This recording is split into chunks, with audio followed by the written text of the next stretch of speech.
Hello everyone, welcome to Tejas career academy. Guys, आज है 7 दिसंबर और आज हम देखेंगे इंपॉर्टेंट करंट अफेयर के क्वेश्चंस को। लेकिन आगे बढ़ने से पहले मैं आप सभी को बताना चाहूंगा कि अगर आपने अभी तक चैनल को सब्सक्राइब नहीं किया है तो चैनल को सब्सक्राइब करें, वीडियो को लाइक शेयर जरूर करें। चलिए शुरुआत करते हैं आज के इस सेशन का। तो गाइस, सबसे पहले हम यहाँ पे पहला क्वेश्चन देखेंगे। पहला क्वेश्चन जो लिखा गया है, ध्यान से देखिएगा क्वेश्चन को। यहाँ पर आपका क्वेश्चन पूछा जा रहा है, मुख्यमंत्री सुपोषण अभियान, ध्यान से देखेंगे, मुख्यमंत्री सुपोषण अभियान से संबंधित निम्नलिखित कथन पर विचार करें। तो मुख्यमंत्री सुपोषण अभियान के बारे में थोड़ा सा नॉलेज आपके पास होना चाहिए कि मुख्यमंत्री सुपोषण योजना जो है, अभियान जो है, वजन त्योहार से जुड़ा हुआ है। और वजन त्योहार जो है ये सितंबर माह में ऑर्गेनाइज किया गया था, आयोजित किया गया था, जहां पे बच्चों को कुपोषण से मुक्त करने के लिए, साथ ही साथ एनीमिक महिलाओं को, यानी कि जो महिलाओं को एनीमिया की प्रॉब्लम है, एनीमिया को दूर करने के लिए वजन त्योहार शुरू किया गया था सुपोषण अभियान के तहत। ठीक है, अब हम यहाँ पे आते हैं क्वेश्चन पे वापस से। बोला गया है महिला एवं बाल विकास विभाग द्वारा चलाया जा रहा है। बिल्कुल सही बात है, सुपोषण अभियान महिला एवं बाल विकास, राज्य महिला एवं बाल विकास आयोग के द्वारा, अगर हम बात करें, विभाग के द्वारा आयोजित किया जा रहा है, जिससे कि एनीमिक महिलाओं को एनीमिया से मुक्ति के लिए जागरूक किया जाए और बच्चों को कैसे सुपोषण प्रोवाइड किया जा सकता है, कुपोषण से मुक्त कैसे किया जा सकता है, इसके बारे में विचार करने हैं तो ये कार्यक्रम चलाया गया। ठीक है, दूसरा है आपका कि वजन त्योहार 2022 के जारी आंकड़ों के अनुसार कुपोषण में 5.61% की कमी आई है। एग्जैक्टली हाल ही में वजन त्योहार का डेटा जो है, वजन त्योहार का जो डेटा है, इस डेटा को पब्लिकली पब्लिश किया गया है। और इस डेटा के अकॉर्डिंग अगर हम बात करें तो राज्य के 2,11,000, ध्यान से देखिएगा, 2,11,000 बच्चे जो है कुपोषण मुक्त हुए हैं। और इस प्रकार 2,11,000 बच्चे जब कुपोषण मुक्त हुए तो टोटल जो परसेंटेज कमी आई है, उस परसेंटेज की कमी है 5.61%। ठीक है, 5.61% की कमी आई है। तो यहाँ पे सेकेंड आपका स्टेटमेंट भी करेक्ट है। एंड द लास्ट स्टेटमेंट है कि 2,11,000 बच्चे कुपोषण से मुक्त हुए हैं according to the recent data of वजन त्योहार। ठीक है, वेइंग फेस्टिवल के अकॉर्डिंग, वजन त्योहार के डेटा के आधार पर अगर हम बात करें तो छत्तीसगढ़ में 2,11,000 बच्चे कुपोषण से मुक्त हुए हैं और गिरावट जो है वो 5.61% की हुई है। तो यहाँ पे तीनों के तीनों स्टेटमेंट जो है आपके सही हो जाएंगे। तो correct option will be D. ठीक है, चलिए दूसरे क्वेश्चन पे चलते हैं।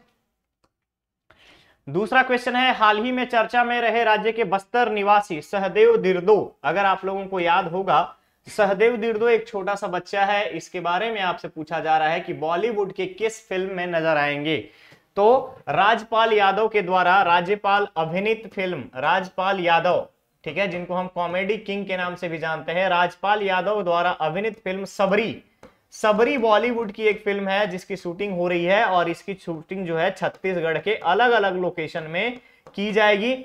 और छत्तीसगढ़ के अलग अलग लोकेशन में राजपाल यादव के इस मूवी में, ध्यान रखिएगा, इस मूवी में राजपाल यादव के बचपन का जो किरदार है वो निभाएगा सहदेव तिर्दो। ध्यान रखिएगा, सहदेव तिर्दो, और मूवी का नाम है सबरी। तो करेक्ट ऑप्शन बन जाएगा आपका यहां पर ए। क्लियर है? क्लियर है, चलिए नेक्स्ट क्वेश्चन है, हाल ही में बहुत ज्यादा चर्चित रहा है बारसूर का नागफणी मंदिर। सबसे पहले बारसूर का नागफणी मंदिर क्या है? तो छत्तीसगढ़ का एकमात्र नाग मंदिर, पहली चीज एकमात्र नाग मंदिर। और एकमात्र नाग मंदिर के साथ साथ इसका टाइम पीरियड क्या है? टाइम पीरियड है 11वीं से लेके 12वीं शताब्दी तक का, 12वीं शताब्दी का। और किसके द्वारा बनवाया गया? तो छिंदक नाग वंशीय, ध्यान रखिएगा, छिंदक नाग वंशियों के द्वारा यह मंदिर बनवाया गया था। जब छिंदक नागवंशी राजा यहां पर थे तो छिंदक नागवंशियों के द्वारा यह मंदिर बनवाया गया था। कहां पे है? तो ध्यान रखिएगा, अगर हम बात करें तो यह मंदिर जो है, एकमात्र नाग मंदिर जो छत्तीसगढ़ का है, नागफणी मंदिर, अगर हम बात करें तो ये जो है आपका ओवरऑल अगर आप देखेंगे तो बारसूर का नागफणी मंदिर बस्तर संभाग में स्थित है। ठीक है, दंतेवाड़ा बारसूर में स्थित है। तो अगर हम बात करें यहां पर तो स्टेटमेंट्स को देखेंगे। पहला स्टेटमेंट है छत्तीसगढ़ का एकमात्र नाग मंदिर है, करेक्ट है। पुरातत्व के विभाग के अधिकारी के अनुसार 11 से 12वीं शताब्दी का है, क्योंकि इसी समय में छिंदक नागवंशियों का शासन था, ये भी सही है। तीसरा है बस्तर में छिंदक नागवंशियों का शासनकाल था, करेक्ट है। इसमें मूल स्वरूप को बनाए रखते हुए मंदिर का सौंदर्यीकरण किया जा रहा है, करेक्ट है। इससे फायदा क्या होगा? फायदा होगा पर्यटन बढ़ेगा, ध्यान रखिएगा, पर्यटन बढ़ेगा और टूरिज्म बढ़ने से टूरिज्म के द्वारा आने वाला जो इनकम है वो भी राजस्व में बढ़ेगा, क्लियर रहेगा। तो यहां पर भी आपके चारों स्टेटमेंट सही हैं, करेक्ट है। हाल ही में राज्य सरकार के द्वारा सभी, अगर हम बात करें जितने भी पुरातात्विक स्थल हैं छत्तीसगढ़ में, उनको कंजर्व करने की बात करें, संरक्षण प्रदान करने की बात करें, संरक्षित करने की बात करें, या सौंदर्यीकरण के बारे में बात करें, रेनोवेशन के बारे में बात करें, पर्यटन को बढ़ावा देने हेतु मुख्य उद्देश्य यही है कि पर्यटन को बढ़ावा देने हेतु सभी पुरातात्विक स्थलों का सौंदर्यीकरण और जीर्णोद्धार किया जा रहा है। तो यहां पर करेक्ट ऑप्शन बन जाएगा आपका सी। आगे बढ़ते हैं दूसरे क्वेश्चन पे। दूसरा क्वेश्चन है होना बेड़गो जलप्रपात के संबंध में सत्य कथन पर विचार करें। होना बेड़गो, ध्यान से देखिएगा, होना बेड़गो जलप्रपात क्या है? होना बेड़गो जलप्रपात, तो सबसे पहले आपको पता होना चाहिए कि होना बेड़गो जो जलप्रपात है ये आपका चेराबेड़ा, याद रखिएगा, चेरबेड़ा जलप्रपात के नाम से फेमस है और हाल ही में बहुत ज्यादा चर्चित रहा है। पर्यटन सुविधा बढ़ाने के संदर्भ में पर्यटन सुविधाओं को यहां बढ़ाया गया है और चेराबेड़ा जलप्रपात के नाम से फेमस है। कहां पर स्थित है? तो ध्यान रखिएगा, नेशनल हाईवे 30 के पास अवेलेबल है, 5 किलोमीटर के डिस्टेंस पे। और अगर हम इसमें भी बात करें तो ध्यान रखिएगा, एक मेंद्री घूमर जलप्रपात है बस्तर का, बहुत ही फेमस मेंद्री घूमर जलप्रपात। मेंद्री घूमर जलप्रपात के जैसा ही ये भी जलप्रपात है, वाटरफॉल है यहाँ पे होना बेड़गो, जिसको चेरबेड़ा के नाम से जाना जाता है, बस्तर संभाग में है, नेशनल हाईवे 30 से 5 किलोमीटर के डिस्टेंस पे। हाल ही में चर्चित रहा है। रीजन क्या है? तो पर्यटन सुविधाओं को बढ़ाने हेतु यहां पर अगर हम बात करें तो पर्यटन की सुविधाओं के लिए आने वाले जितने भी सैलानी हैं, टूरिस्ट हैं, सभी को अलग अलग टाइप के यहाँ पे सुविधा प्रोवाइड करने हेतु इस बार जीर्णोद्धार का काम शुरू किया गया है। तो अब हम स्टेटमेंट्स को देखते हैं। पहला कोंडागांव जिले में, करेक्ट है, बस्तर संभाग के कोंडागांव जिले में स्थित है। दूसरा है चेराबेड़ा प्रपात जलप्रपात के नाम से जाना जाता है, यह भी सही है। तीसरा स्टेटमेंट भी सही है क्योंकि ये नेशनल हाईवे 30, ध्यान रखिएगा, बटराली से कुएमारी जाने वाले मार्ग पे 5 किलोमीटर की दूरी पर स्थित है चेराबेड़ा जलप्रपात या फिर आपको होना बेड़गो जलप्रपात, क्लियर रहेगा। तो यहां भी ऑल टू ऑल जो स्टेटमेंट है ये सही है आपके, तो करेक्ट ऑप्शन जो बन जाएगा यहां पर आपका बी बन जाएगा। इसी प्रकार आप याद रखिएगा, हाल ही में जुलाई में भेंट मुलाकात कार्यक्रम के दौरान मुख्यमंत्री के द्वारा कोरिया जिले में झुमका आइलैंड का शुभारंभ किया गया है। झुमका आइलैंड भी पर्यटन सुविधा को ध्यान में रखते हुए पर्यटन को बढ़ावा देने हेतु एक झुमका आइलैंड का इनॉग्रेशन किया गया था मुख्यमंत्री के भेंट मुलाकात कार्यक्रम के दौरान। तो यहां पे करेक्ट ऑप्शन बन जाएगा आपका बी, ठीक है। चलिए नेक्स्ट क्वेश्चन है, खेल को बढ़ावा देने के लिए राज्य में कितने नए खेलो इंडिया सेंटर को मंजूरी दी गई है? ठीक है, तो आप सभी को पता होगा कि खेलो इंडिया, ध्यान से देखिएगा, खेलो इंडिया सेंटर के लघु केंद्र जो हैं अभी तक 7 लघु केंद्र पहले से थे और हाल ही में मंजूरी देने के बाद 7 और नए खेलो इंडिया सेंटर खुल जाएंगे राज्य में अलग अलग जिलों में, जहां पे खो खो, कबड्डी, फुटबॉल और मलखंभ जैसे खेलों को शामिल किया गया है। तो टोटल अगर हम बात करें तो अब इनकी संख्या जो है वो हो जाएगी 14 और इसके अलावा नए के बारे में बात किया गया है, कितने नए खेलो इंडिया, दैट इज 7, टोटल 7 नए खेलो इंडिया सेंटर की स्थापना छत्तीसगढ़ में की जाएगी और कुल संख्या जो है वो हो जाएगी आपकी 14। तो यहां पे करेक्ट ऑप्शन क्या बन जाएगा? डी बन जाएगा। इसमें कौन कौन सा जिला शामिल होगा? बालोद, बलौदाबाजार, कांकेर, सुकमा, इसके अलावा रायगढ़ के अलावा गरियाबंद, ठीक है, ये सब सारी चीजें यहां पर आपको शामिल रहेंगी, क्लियर रहेगा। तो करेक्ट ऑप्शन होगा यहां पर डी। नेक्स्ट क्वेश्चन पे चलते हैं। क्वेश्चन है, राज्य के किस स्थान पर भारतीय राष्ट्रीय कांग्रेस का 85वां अधिवेशन आयोजित किया जाएगा? तो ध्यान रखिएगा, राज्य की राजधानी रायपुर में मार्च 2023 में भारतीय राष्ट्रीय कांग्रेस का 85वां अधिवेशन जो है वो ऑर्गेनाइज किया जाएगा, ठीक है। 85वां राष्ट्रीय अधिवेशन, ध्यान रखेंगे आप, राष्ट्रीय अधिवेशन कांग्रेस का रायपुर में आयोजित किया जाएगा मार्च 2023 में। इससे पहले हमारे राज्य के मुख्यमंत्री 2018 में जब कांग्रेस का, भारतीय राष्ट्रीय कांग्रेस का अधिवेशन हुआ, उस समय बतौर छत्तीसगढ़ प्रदेश कांग्रेस कमेटी के चेयरमैन के अकॉर्डिंग पार्टिसिपेट किए थे। और इस बार उन्हीं के सेशन में एज अ सीएम, मुख्यमंत्री के कार्यकाल के दौरान 85वां अधिवेशन कांग्रेस का रायपुर में ऑर्गेनाइज किया जाएगा। ठीक है, जैसे ही यहां पर नाम आता है कांग्रेस के अधिवेशन का, तब आप सीधा सीधा कहां मूव करेंगे, मॉडर्न इंडिया में, आधुनिक भारत में, स्वतंत्रता आंदोलन के समय में, जहां पर आप कनेक्ट कर सकते हैं भारतीय राष्ट्रीय कांग्रेस के अधिवेशन के बारे में। ठीक है, भारतीय राष्ट्रीय कांग्रेस के अधिवेशन के बारे में, जहां पर आप देखोगे 1907 में सूरत अधिवेशन में कांग्रेस जो है दो अलग अलग गुटों में बट गया था। ठीक है, कौन कौन सा, मॉडरेट और एक्सट्रीमिस्ट। ठीक है, मॉडरेट और एक्सट्रीमिस्ट, नरम दल और गरम दल में। क्लियर रहेगा। तो यहां पे थोड़ी सी चीजों को रिलेट करके आपको याद करना है। तो यहां करेक्ट ऑप्शन जो है वो बन जाएगा आपका ए। ठीक है, चलिए नेक्स्ट क्वेश्चन है राजस्व पुस्तक परिपथ ग्रंथ। ध्यान दीजिएगा, राजस्व पुस्तक परिपत्र ग्रंथ के संदर्भ में निम्नलिखित कथन पर विचार कर सही विकल्प का चयन करें। तो राजस्व पुस्तक, ये जो परिपत्र ग्रंथ है क्या है, तो छत्तीसगढ़ राज्य शासन के द्वारा, ध्यान से देखिएगा, राज्य शासन के द्वारा समय समय पर जितने भी भू राजस्व संहिता में, शासन द्वारा भू राजस्व संहिता की अगर हम बात करें, भू राजस्व संहिता में जितने भी संशोधन किए गए हैं उन सभी का संकलन है ये। ध्यान रखिएगा, राजस्व की अगर हम बात करें तो भू राजस्व संहिता में जितना भी संशोधन अभी तक किया गया है छत्तीसगढ़ राज्य शासन के द्वारा, उन सभी का संकलन किया गया है एक पुस्तक में जिसका नाम रखा गया है परिपत्र ग्रंथ। राजस्व पुस्तक परिपत्र ग्रंथ। लेखक कौन है, कोरबा जिले के वरिष्ठ अधिवक्ता विजय कुमार दुबे जी। ठीक है, और इस पुस्तिका का विमोचन किसने किया, जय सिंह अग्रवाल ने। ठीक है, अगर आपको पता होगा, राजस्व एवं आपदा प्रबंधन मंत्री जय सिंह अग्रवाल ने कोरबा में अपने आवास पर इस पुस्तक का विमोचन किया था। लिखा गया है ये आपका विजय कुमार दुबे जी के द्वारा, जिसमें राज्य शासन द्वारा समय समय पर किए गए भू राजस्व संहिता के जितने भी संशोधन हैं उन सभी को एक साथ मर्ज करके रखा गया है, संकलित करके रखा गया है। ठीक है, क्लियर रहेगा। वापस आते हैं स्टेटमेंट पे। बोला गया है यहाँ पे राजस्व पुस्तक परिपत्र ग्रंथ में समय समय पर राज्य सरकार द्वारा दिए गए भू राजस्व संहिता में संशोधन को संकलित किया गया है। बिल्कुल करेक्ट है। दूसरा है वरिष्ठ अधिवक्ता विजय कुमार दुबे जी के द्वारा किया गया है, यह भी सही है। और इस पुस्तक में राजस्व संबंधी मामलों के संदर्भ में मार्गदर्शन को शामिल किया गया है। तो जाहिर सी बात है कि राजस्व संहिता में जितने संशोधन हुए हैं उन सभी को एक साथ एकत्र किया गया है। मतलब कब कब संशोधन हुआ है, क्या क्या चीजें चेंज हुई है, इन सभी चीजों के बारे में नियमावली एक तरीके से मिलेगा जो पब्लिक को यानी कि जनता को जागरूक करने का काम करेगी। तो यहां ये स्टेटमेंट भी आपका सही है।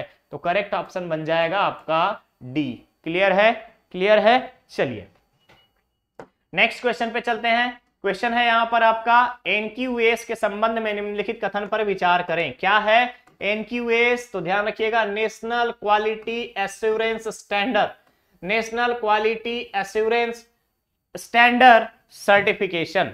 अब इसी में अगर हम बात करें तो आपको पता होना चाहिए कि छत्तीसगढ़ राज्य के पीएचसी, ठीक है, कम्युनिटी हेल्थ सेंटर की अगर बात करें, सीएचसी लेवल पे अगर हम बात करें, सामुदायिक स्वास्थ्य केंद्रों के मामले में बात करें, तो याद रखिएगा कौन कौन सा स्थान को है, अमलेश्वर और तिसदा। ध्यान रखिएगा, अमलेश्वर और निसदा, ये दो ऐसे कम्युनिटी हेल्थ सेंटर हैं जहां पे देश में इनको सम्मानित किया गया है एनक्यूएस सर्टिफिकेशन के द्वारा। ठीक है, वापस आएंगे यहां पर। अभी तक टोटल 57 शासकीय अस्पताल जो है एनक्यूएस के द्वारा सम्मानित किए जा चुके हैं, शामिल किए जा चुके हैं। ठीक है, शासकीय अस्पताल जो है एनक्यूएस के द्वारा स्टैंडर्डाइज कर दिया गया है। ठीक है, क्लियर रहेगा यहां पर। तो वापस क्वेश्चन को देखिएगा। पहला है एनक्यूएस सर्टिफिकेशन में देश का चौथा राज्य बन गया है। बिल्कुल सही बात है, 4th नंबर पे है एनक्यूएस में, ये ऑल इंडिया में। नेक्स्ट ध्यान रखिएगा, रैंकिंग दुग्ध उत्पादन में 18वां स्थान। ठीक है, पर डे की अगर हम बात करें, पर डे की बात करें तो पर डे एक व्यक्ति पे रोजाना 159 ग्राम, ठीक है, 159 ग्राम, क्लियर रहेगा, 159 ग्राम रोजाना प्रतिदिन की अगर हम बात करें तो दूध है और अवेलेबिलिटी के बारे में बात करें तो 18वें नंबर पे आता है दुग्ध उत्पादन में भारत में छत्तीसगढ़। क्लियर रहेगा। नेक्स्ट है आपका उप स्वास्थ्य केंद्र स्तर पर राज्य को प्रमाण पत्र मिला है, बिल्कुल सही बात है। तीसरा है आपका अमलेश्वर और निस्दा सर्टिफाइड उप स्वास्थ्य केंद्र बने हैं, ये भी सही है। इसके अलावा 57 शासकीय अस्पताल को सर्टिफिकेट मिल चुका है, ये भी सही है। तो यहां पर करेक्ट ऑप्शन जो हो जाएगा वो बन जाएगा आपका बी, सभी सही हैं। क्लियर रहेगा, क्लियर रहेगा। डेटा, रैंकिंग, ये सारी चीजें आपको याद रखने की जरूरत रहेंगी। ठीक है, चलिए नेक्स्ट क्वेश्चन है, मलेरिया मुक्त छत्तीसगढ़ अभियान के विषय में निम्नलिखित कथन पर विचार कर सही का चयन करें। तो मलेरिया मुक्त छत्तीसगढ़ अभियान का 7वां चरण शुरू किया गया है 1 दिसंबर से और 21 दिसंबर तक चलाया जाएगा। इसमें विशेष ध्यान की अगर हम बात करें, विशेष ध्यान जो है ये दिया जाएगा बस्तर संभाग के सुकमा, दंतेवाड़ा, नारायणपुर और बीजापुर जिले पे। ठीक है, नारायणपुर और बीजापुर जिलों पे। ठीक है, यहां पर अगर हम बात करें तो सघन अभियान चलाया जाएगा मलेरिया मुक्त करने के लिए। ठीक है, इसके अलावा घर घर जाकर के जांच की सुविधाएं, उसके अलावा आपका मलेरिया से मुक्त करने हेतु फ्री में निःशुल्क दवा वितरण, मलेरिया से कैसे बचना है, घर के आसपास की साफ सफाई कैसी रखनी है, अपना इन्वायरमेंट कैसा होना चाहिए, आसपास का जो सराउंडिंग है वो कैसा होना चाहिए, इसके बारे में लोगों को जागरूक किया जाएगा। ठीक है, लोगों को जागरूक किया जाएगा। तो याद रखिएगा यहां पे ये सारी चीजें 1 दिसंबर से 21 दिसंबर तक आपका 7th स्टेज की अगर हम बात करें 7वां चरण की शुरुआत की जाएगी और 1 से लेकर के 21 दिसंबर तक चलाया जाएगा। स्टेटमेंट देखते हैं, 7वें चरण का आयोजन 1 से 21 दिसंबर तक किया जाएगा, करेक्ट है। दंतेवाड़ा, सुकमा, नारायणपुर, बीजापुर, इन सभी जगहों पे सघन अभियान चलाया जाएगा, ये भी सही है। घर घर जाकर मलेरिया की जांच, इलाज, बचाव हेतु जागरूकता संबंधी गतिविधियां करेंगी स्वास्थ्य विभाग के द्वारा। ठीक है,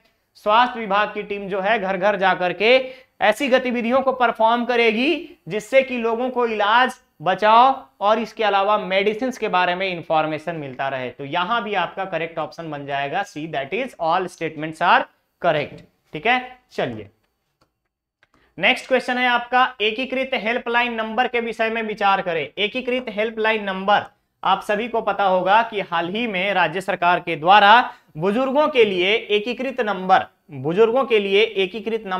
और सियान जतन नाम का कार्यक्रम शुरू किया गया है कि जितने भी ओल्डेज होम में रहने वाले जो बुजुर्ग हैं और साथ ही साथ जो अपने अकेले रहते हैं बुजुर्ग हैं, उन सभी के लिए सियान जतन के साथ साथ एकीकृत हेल्पलाइन नंबर, ध्यान रखिएगा,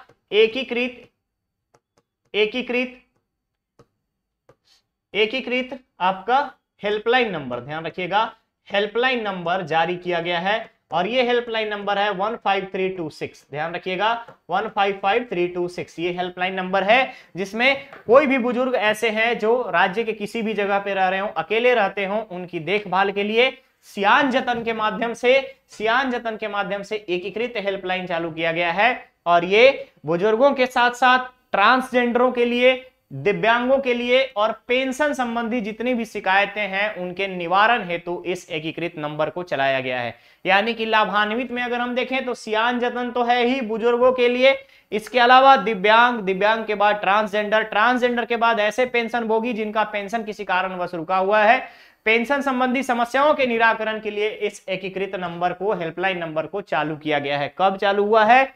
तो मुख्यमंत्री जी ने 4 दिसंबर की इसकी शुरुआत की है। भूपेश बघेल जी ने, मुख्यमंत्री ने 4 दिसंबर को इसकी शुरुआत की है। क्लियर रहेगा। और उसके बाद सबसे खास बात कि इस तरीके का सर्विस स्टार्ट करने वाला, इस तरीके का सेवा योजना स्टार्ट करने वाला भारत का एकमात्र राज्य आपका छत्तीसगढ़ है। क्लियर रहेगा। भारत का एकमात्र राज्य कौन सा है अभी? छत्तीसगढ़। ध्यान रखेंगे, छत्तीसगढ़ बन गया है जो इस टाइप का सर्विस स्टार्ट किया है, सेवा योजना चलाया है। तो स्टेटमेंट में है एकीकृत हेल्पलाइन नंबर, करेक्ट है। बुजुर्गों, ट्रांसजेंडरों के लिए है, सही है। सुविधा देने वाला है, छत्तीसगढ़ का पहला राज्य है और मुख्यमंत्री द्वारा 4 दिसंबर को शुरुआत की गई। तो all statement will be correct, सभी के सभी स्टेटमेंट जो है ये करेक्ट होंगे। तो गाइज ये था आज का सेशन। अब बारी आपके स्टूडेंट धर्मा की, जहां पे क्वेश्चन का आंसर आपको कमेंट बॉक्स में कमेंट करके देना है। क्लियर रहेगा? क्लियर रहेगा। तो चलिए अपने क्वेश्चंस पे चलते हैं। क्वेश्चन है यहाँ पे, इस वर्ष विश्व मृदा दिवस 2022 का थीम वाक्य क्या रखा गया है? ठीक है, थीम वाक्य क्या रखा गया है? सबसे पहले पता होना चाहिए कि विश्व मृदा दिवस कब मनाया जाता है। तो 5 दिसंबर को मनाया जाता है, और 5 दिसंबर को विश्व मृदा दिवस भूमि संरक्षण, मृदा संरक्षण के साथ साथ मृदा प्रदूषण को नियंत्रित करने हेतु लोगों को बीच में जागरूकता फैलाने के लिए विश्व मृदा दिवस, वर्ल्ड सॉइल डे हर साल 5 दिसंबर को ऑर्गेनाइज किया जाता है। क्लियर रहेगा? क्लियर रहेगा। तो आपसे यहां पर थीम वाक्य पूछा गया है, इसका आंसर आपको कमेंट बॉक्स में कमेंट करके देना है। ओके, तो गाइस ये था आज का सेशन। अब मिलते हैं बहुत ही जल्द नेक्स्ट और नए सेशन के साथ। बने रहिए तेजस कैरियर एकेडमी चैनल पे। चैनल को सब्सक्राइब करें, वीडियो को लाइक शेयर जरूर करें। Thank you so much.